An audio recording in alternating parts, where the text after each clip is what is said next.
podcast is part of the Sports Social Podcast Network. The Two-Footed Podcast is brought to you by EPLindex.com and our presenting sponsor, Liberty Shield. Liberty Shield is a VPN provider. A virtual privacy network allows you to go online, change your location, access things you're geo-blocked from, while keeping your data safe. So, as an example, if you are a UK expat and want access to BBC iPlayer to watch Match of the Day, or ITV Hub, or all four, will you get that message that says this content is not available in your location? A Liberty Shield VPN gets you around that block, allows you to watch whatever you want on those services, while also keeping your data safe. And it goes further than that. It allows you to open up Netflix's entire library by just changing your IP address. Liberty Shield is the number one rated VPN provider on Trustpilot with 5-star ratings across the board. So go to libertyshield.com right now, use the code EPL25 and get either the hardware package or the software package. The hardware package is a router that you plug into your existing router, and any item you want to change the IP address on, be it your phone or your television, you connect that to the new Liberty Shield router. All other items can remain connected to your existing router.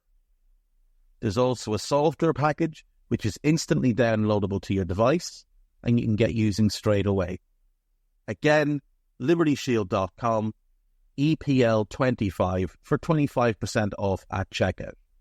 We're also brought to you by Home of Hopcroft, a giftware and homeware company located in Scotland but shipping worldwide. Check out homeofhopcroft.co.uk and do check out the EPL Index and Anfield Index shops, which you'll find on Etsy. Use the codes EPL10 or RED10 for 10% off at checkout. And lastly, do remember to check out A Tad Predictable, hosted by Tadiwa. That podcast is on this feed before every Premier League match week. Now, on with the show. What's good, boys and girls? Two-Footed Podcast. Today is Thursday. It is September 12th, and it is Questions Day. So let's jump straight in. There's a couple here that I don't know if I missed last week or what, but I'm going to jump into them anyway. AMK2889. I've noticed that when R9 is brought up by the majority of people from my generation, he says he was born in 1989, they always refer to his time at Real Madrid. Obviously, the best version of R9 was his days at PSV, Barca, and Inter. Who are some players and possibly managers that you feel, when brought up, are often referenced to a specific club or time in which they weren't at their best or were past their prime? Okay, that's very, very good. Well, I would say Mats Hummels is one. People talk about his time at Bayern, but I think his first spell at Dortmund is absolutely when he was in his prime. I think a lot of people talk up Thiago Silva and his time at PSG, but I would say his time at AC Milan was the best version of him. That would be two. Let's see now. I'm trying to see if we can put together a bit of a team here. I suppose if we can pick a manager for this team, look, obviously a lot of people talk about Bobby Robson and they talk about him on the continent and they talk about him as England manager, but very clearly the best spell of his career was Ipswich. So I would make him the manager of this team, though I would give him Jose as an assistant, because people talk about Jose and they talk about Inter and they talk about Chelsea, they talk about Real Madrid, and it's almost like they've forgotten what he did at Porto. And I think the greatest achievement of his career is what he did at Porto. Winning the UEFA Cup and then the European Cup in back-to-back seasons with Porto is remarkable. Now, obviously, Villas-Boas has also won the UEFA Cup with Porto, by then the Europa League. and he did win a league title. But Mourinho won back-to-back league titles. He also won the Portuguese Cup. So he won League and Cup double the first year. Sorry, League Cup and UEFA Cup treble the first year, and then League and Champions League double in year 2. I think for Jose, that's actually his pinnacle, which is, the first real job he had. He had been at Benfica. They'd binned him off after 11 games for reasons known only to Benfica. He goes to União. He does really well there in a 6-month span. But it's what he did at Porto. Like, he takes over in the 01-02 season in the January. They're a train wreck. And within 30 months, he's leaving with 2 league titles, a cup, a UEFA Cup, and a European Cup. When people talk about Jose, they should be talking about Porto. Obviously, he got his start in football under Bobby Robson, so we're going to make him Bobby's assistant. No, maybe we go the other way. Maybe we make him the manager with Bobby as the sage old assistant. Obviously, Bobby has passed away and is duly missed by everybody, but, we're talking hypotheticals here. 09 would be in this team for certain. I still would lean towards Marco van Basten as well. Again, a lot of people just associate him with AC Milan and what he did there. But when I look at him, I still think what he was doing at Ajax was particularly special. But I understand he did win his 3 Ballon d'Ors playing for Milan. But you look at the numbers he put up in his last 4 seasons at Ajax, absolutely spectacular stuff. But probably doesn't qualify because he did win his Ballon d'Ors at Milan. Who else can we go with here? So I think Lothar Matthäus, for certain. A lot of people just associate him with Bayern, and for good reason. I mean, he did have 2 spells there, but the very best version of him, I think, is Inter Milan era. I think he was outrageously good at Inter. Now, he was incredible also at Borussia Mönchengladbach, but people always default to Bayern Munich era. I think Inter got his real prime, but I think the one at Borussia Dortmund was just otherworldly. But I'd go with Inter for him, so I'm putting him in. Where can we go next? I do often think with Clarence Seedorf, who's obviously best associated with both Ajax and AC Milan. I actually thought he was at his best with Real, but he wasn't really there for long enough to make a strong case for it, only a couple of years. So we'll punt on that one. Kyle Walker, people will associate Kyle Walker more with Man City when he retires than anything else. But for me, the Kyle Walker we saw at Spurs was better than the Kyle Walker at City because there was more to his attacking game and he was just an incredible physical specimen. So I might go him at right back. I've got Hummels and Thiago Silva at centre back. They're, I think, associated wrong. Left back.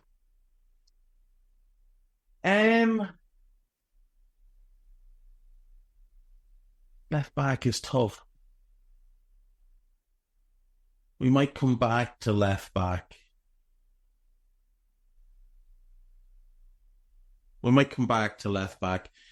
Goalkeepers. I mean, I think Toldo, people remember him most at Inter. I thought he was better at Fiorentina. But I'm going to go Pagliuca, who's mostly associated with Inter because they bought him for a world record for a goalkeeper at the time. But Sampdoria era Pagliuca was the best keeper in the world. So I'll go with him as the goalkeeper. I've got my right back, two centre backs, need a left back, have one midfielder, have one up front in Ronaldo.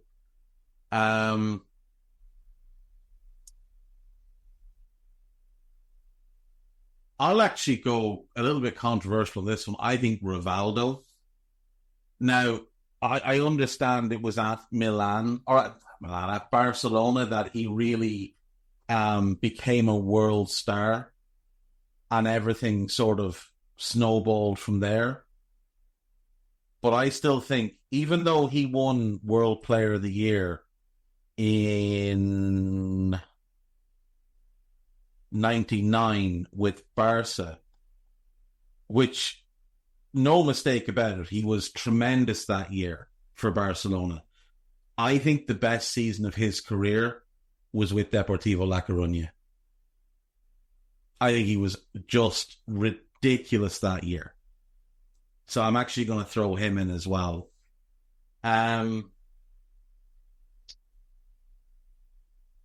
Who else will we go with?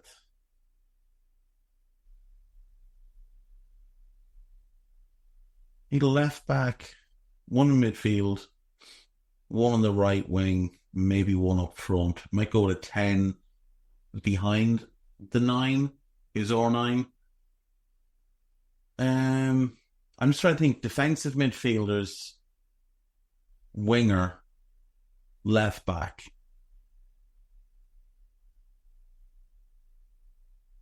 Didi Hamann is, well, actually, to be fair, he did win the European Cup with Liverpool, but I still think his best spell was with Bayern.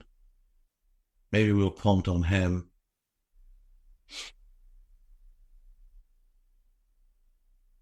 Right wingers. This is actually quite difficult.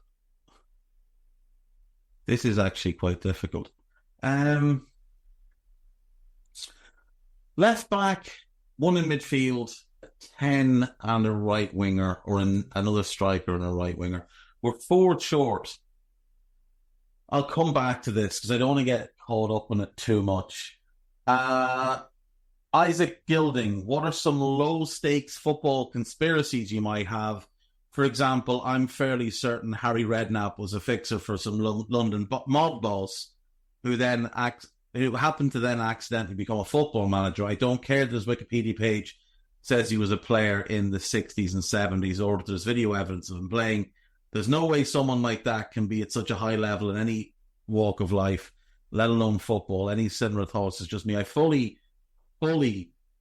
But he would have been like a bumbling fixer, who has his reputation based on one or two good deals that he made, but ultimately makes a mess of most things.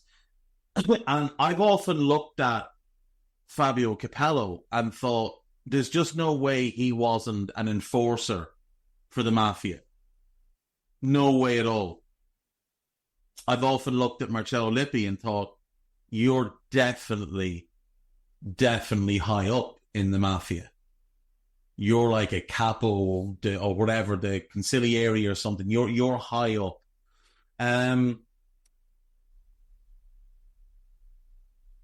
There's been a couple.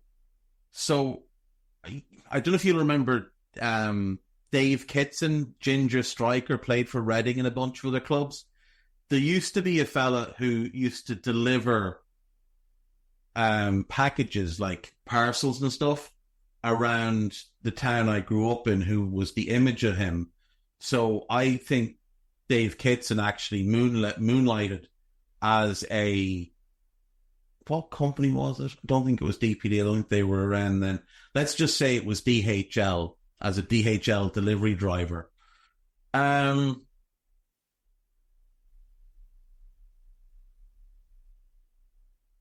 a few others, but I'm just going to be careful with what I say, because a few of them that we would have thrown around years ago probably couldn't say now, and certainly shouldn't say now.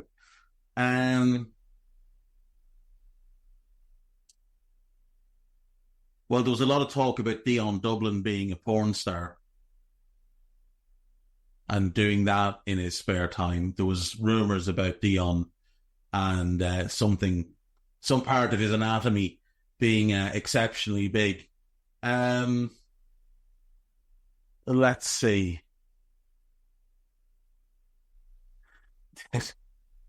There was there were rumours that Alan Brazil was actually Santa Claus, so that could be one.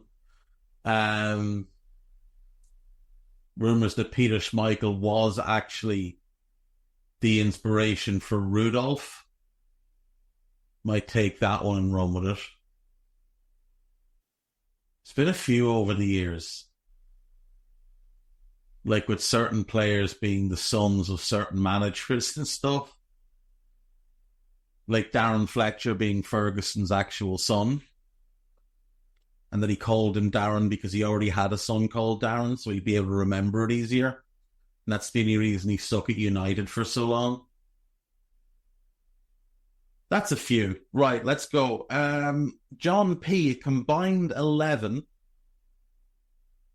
based purely on form this season. So, I mean, we're 3 games in, so it is very early, but I think you've got enough to sort of build something on. Let's have a look. Allison hasn't conceded a goal yet, but I don't think you could make a real case for him to be the goalkeeper because I don't think he's been tested enough as yet. I think Bart Verbruggen, though, has been really good for Brighton. So I'm going to go with Verbruggen as my... How many games has he played, though? Has he played 2? Do you know what? I'll go Nick Pope. Just on the Southampton game alone. I'll go... And to be fair, he was good against Bournemouth. Newcastle really should have lost both games. I'll go Nick Pope in goal. Van Dijk is going to be one centre-back. The other centre-back, I'm going to go with Murillo at Forest, who's been outstanding. They've only conceded 2 goals in their 3 games. So I'll go with him. Right back, I think you have to go with Trent, really, don't you? Left back,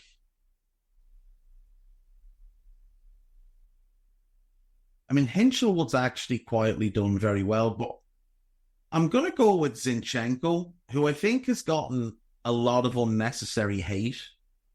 He is a bit of a liability, but he's a good player. I'm going to go with Zinchenko at left back.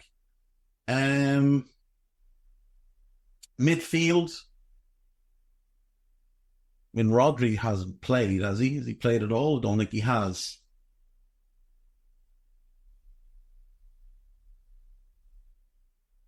Guimaraes for CERN. Guimaraes has been great.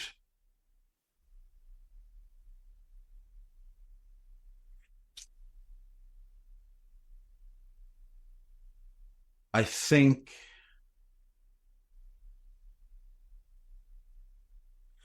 Guimaraes, Szoboszlai, Odegaard. Yeah, that's what I'll go with. Guimaraes, Szoboszlai, and Odegaard. And then in attack, Salah without question, Haaland, obviously.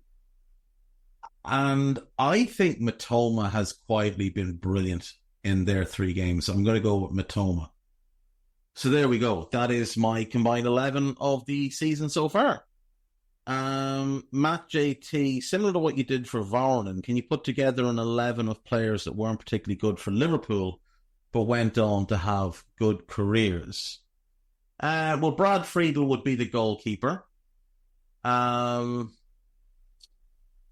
can it be that they had really good careers before they got to Liverpool, and maybe it wasn't great at Liverpool? But yeah, because I assume that's because Varane was great before. Well, not great, but he was very good before we signed him. So Mark Wright would have to be one of the centre backs. Mark Wright was one of the best centre backs in England when we bought him, but injuries and a combination of different things ultimately hurt him while he was at Liverpool. Next to him, I'm inclined to go with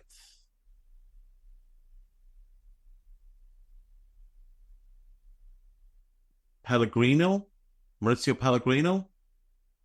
He was very good with Valencia and such, but he was very old when he came to Liverpool. So I'll go with him. Christian Ziege is the left back without question. The right back, let me come back to right back. Yeah, let me come back to right back. Midfield, John Wark would have to be considered here. Now, he was okay for Liverpool. Like, he had... Let me just go and find... He had that one great season where he scored, I think, 27 goals. Because he had a phenomenal run in Europe in 84-85. But other than that, it was very disappointing. But he had a great career. So we're going to go with John Wark in midfield.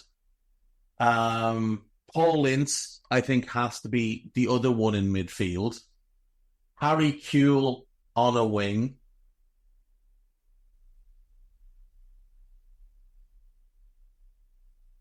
Dean Saunders has to be one of the strikers.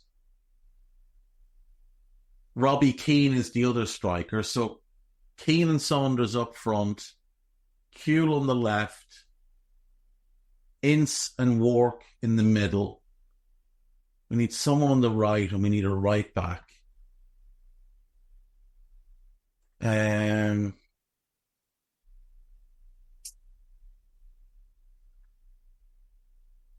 Let's see. I mean, Aquilani, I don't think you can claim had a great career. He was very good for Roma. And he was good when he could stay fit for us, but he just wasn't fit regularly enough. Do I go Nuri Sahin? I mean, he was outstanding for Dortmund before he went to Real. Didn't really work at Real. We obviously then got him on loan. He wasn't great with us in large part because Rodgers thought he was a number 10 because Rodgers is a moron.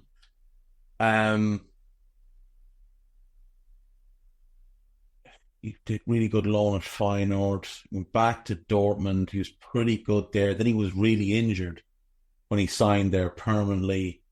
He was pretty good for Werder. Can I go with Nuri? I'm going to put Nuri Sahin in. So it's a front three then of Keane, Saunders and Kewell. A midfield three of Wark, Ince and Sahin, which is actually good balance. Then Ziege right. Who did I go with as my other centre-back? I went with Pellegrino. I think maybe would Glenn Hussein be a better pick there?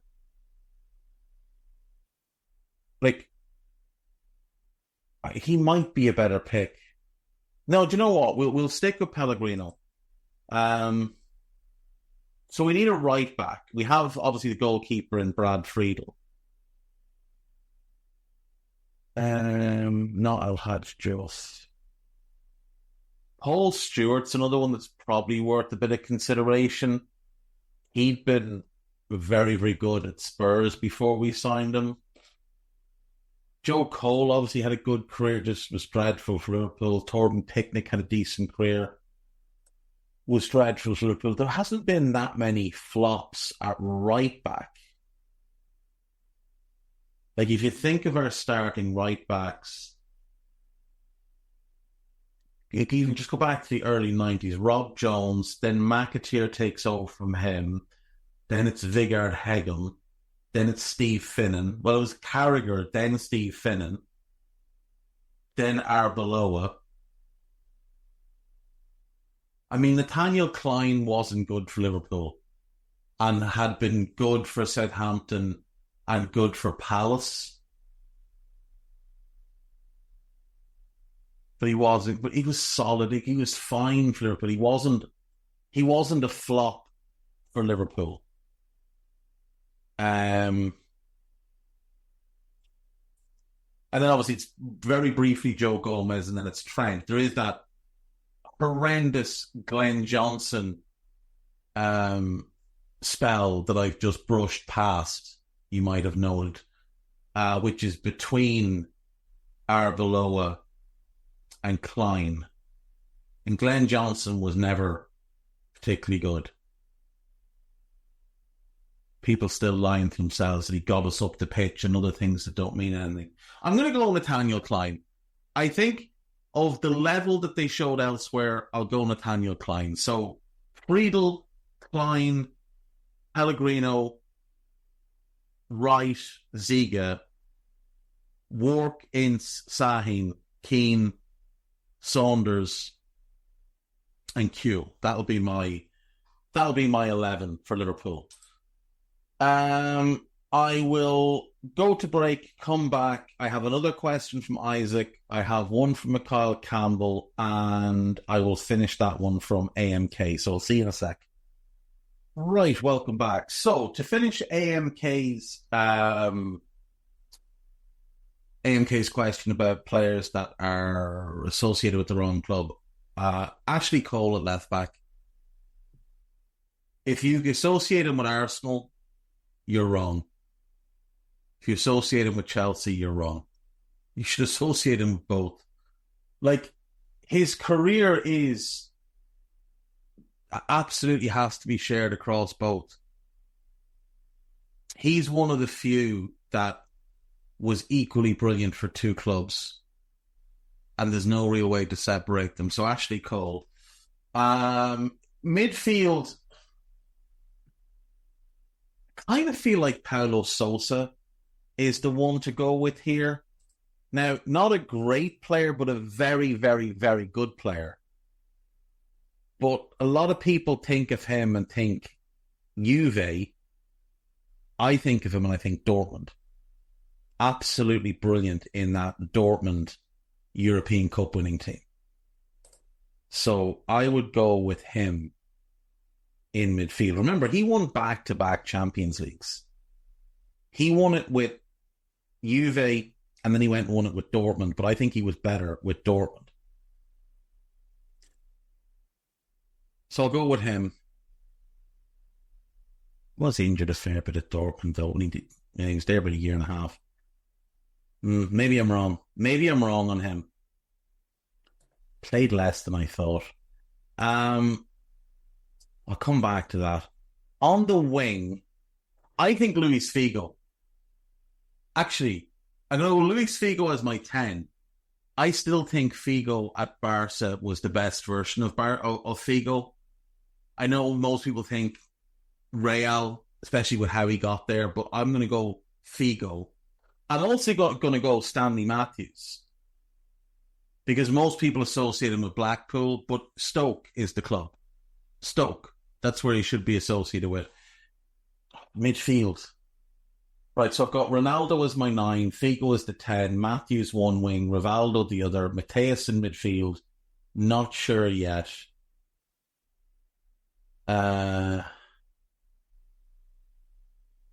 Silva and Hummels at centre-back, Ashley Cole at left-back, because I don't think you should associate him with either. I'd actually nearly associate him just with England rather than his club career, because he was just so good for both. Who did I go with at right-back?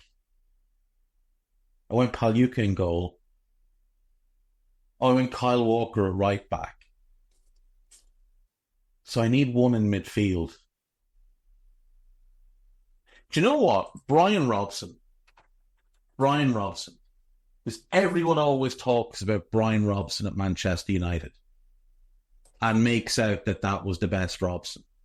The best Brian Robson played for West Brom.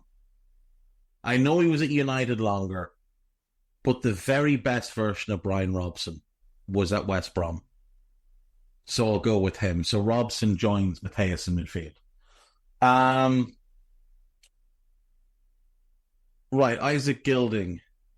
With the discussion of Barclays men on yesterday's pod, how good of an 11 can you make from them? Oh, okay. I'm actually going to go Jimmy Floyd as the 9. I'll go Kuehl, JJ, and Morton Gallus Pedersen as the 3 behind. I'll go Kevin Nolan as one of my midfielders. Next to him, I'm going to put Scotty Parker, Scotty Two Coats. In defence, then, Chimbonda has to be the right back. The left back, Wayne Bridge. Wayne Bridge, just a good, solid Premier League left back. Or actually, Leighton Baines, maybe. Banging in free kicks. Leighton Baines. Centre backs, then. Ooh. Centre backs.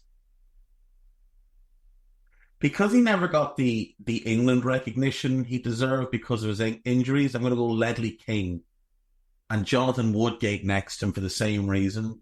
They were actually outstanding, the pair of them, and should have been the England pairing. Woodgate was more talented than Terry.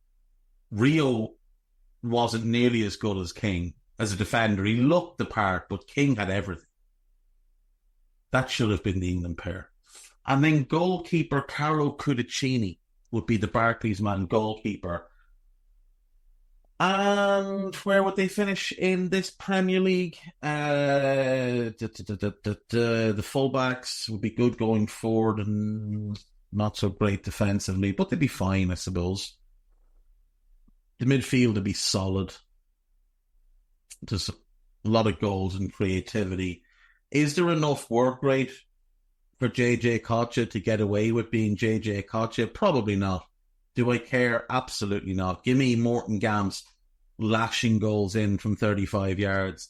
Harry Kewell cutting in field all those left foot to get injured. I had JJ just doing JJ things, and then Jimmy Floyd Hasselbank with rocket launchers on the end of each leg. I think they probably finish 10th. I think they probably finish about 10th.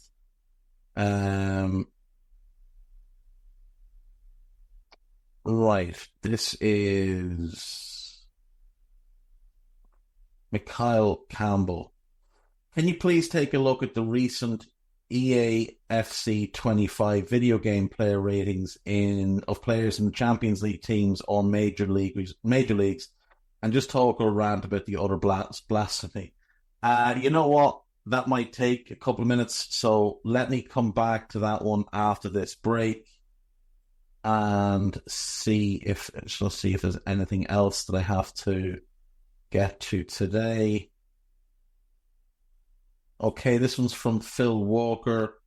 Can you compile a list of the 10 worst Premier League managers who have managed a minimum of 100 Premier League games and outline why they were so bad? I'll get to that after the break as well. It's just going to be questions for today then. See you in a sec. Right, welcome back. So, I don't know that I'm going to be able to do this by 100 games because that would just take more time than I'm willing to commit to this, but can definitely do a list of the 10 worst Premier League managers. Phil Brown has to be there. Now, if you don't remember Phil Brown, he was at Hull. He had begun he was an assistant under Sam Allardyce at Bolton. I think he might have been assistant before he got there.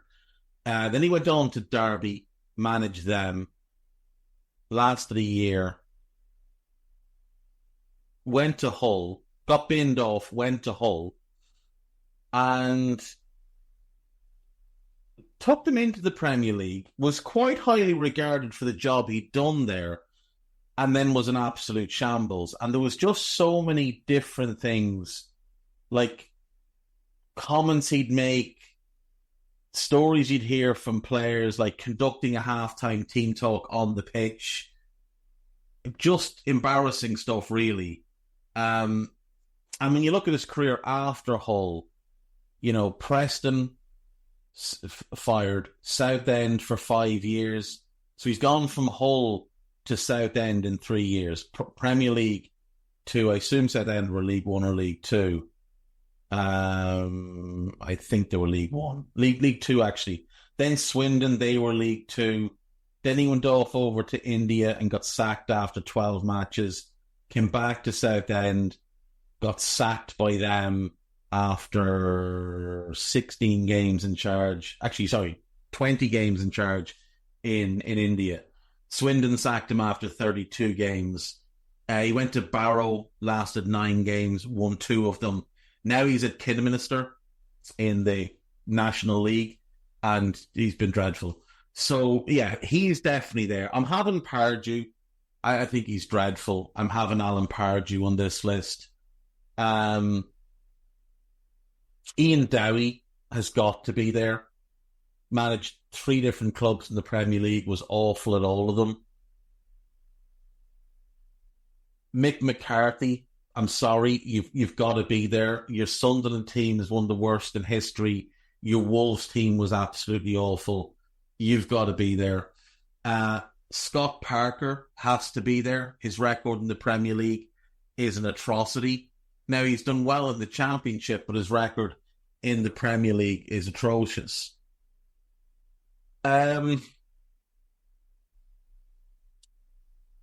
What was the fella's name? Glenn Roeder. He's got to be there as well. Now, unfortunately, Glenn passed away a couple of years ago, so I don't want to speak too meanly of him. But the job he did at Newcastle, like, he did okay at West Ham, not good, but okay.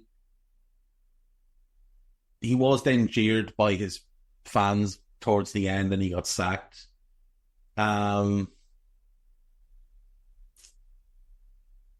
It was unfortunate because I think he'd been diagnosed with a brain tumor while he was there, but then he came back. He was awful with the turn. Absolutely awful.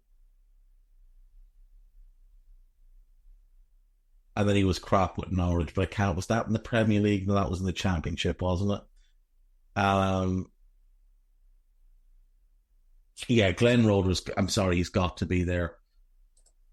Who else? I mean, Steve Keane.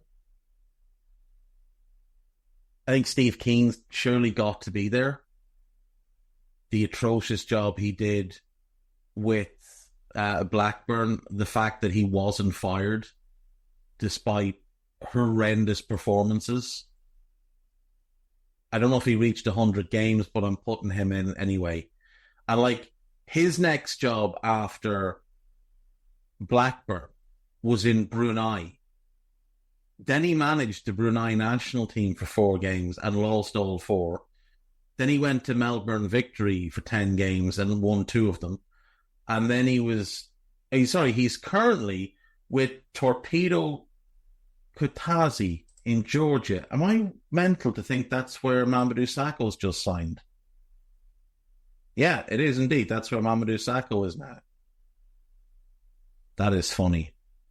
That is funny. So he's got to be in. Is that 10? It's probably not quite. Christian Gross would have to be up there. Now, he was good elsewhere, but horrible in the Premier League. Juande Ramos was really good with Sevilla. Horrible with Tottenham. He didn't get close to the 100-game mark, but genuinely dreadful.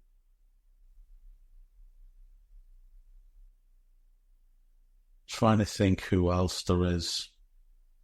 Oh, Remy Gard at Villa. He nowhere near 100 games, but I think he won like 1 of 20 or something like that. Daniel Farke. Can we count him? He hasn't got 100 games, but by God, he was awful.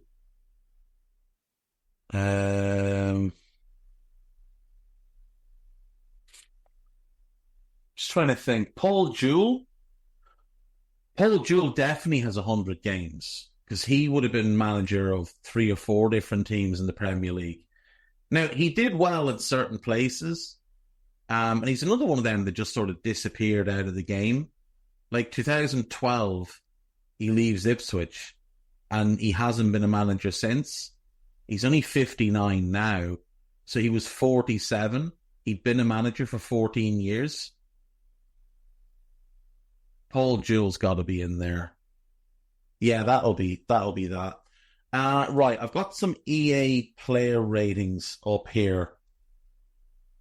Let's have a look. So the highest rated players are rated 91. So Mbappe, Rodri, Haaland, they're the 91s. No Vinicius Jr. at 91. Vinicius Jr. is at 90. With Bellingham, with De Bruyne, with Kane. Quite how Mohamed Salah's not in that group, I don't know.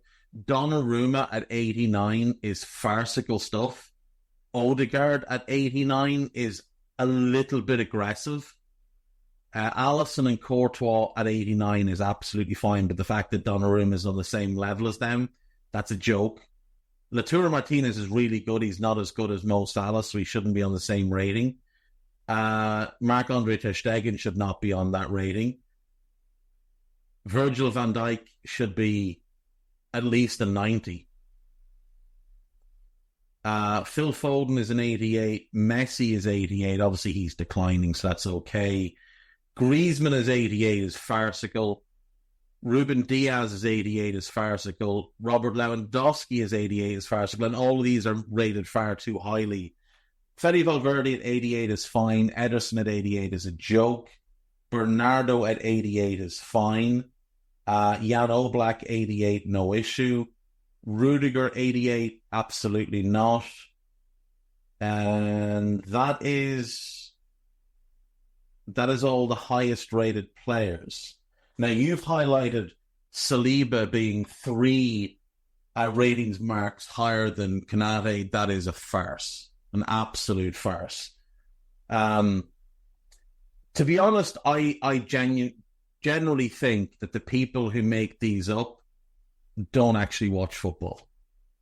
Like, I know it's based on an algorithm where they throw in a bunch of numbers and they get averages and whatever, but I'm sorry, like, there's just no way these are accurately done. These are so stupid in so many cases. Like, for physicality, Haaland's got 88, Rodri's got 85. Rodri's much stronger than Haaland. Haaland gets shoved off the ball from time to time. You never see Rodri shoved off the ball. For pace, Haaland's only an 88.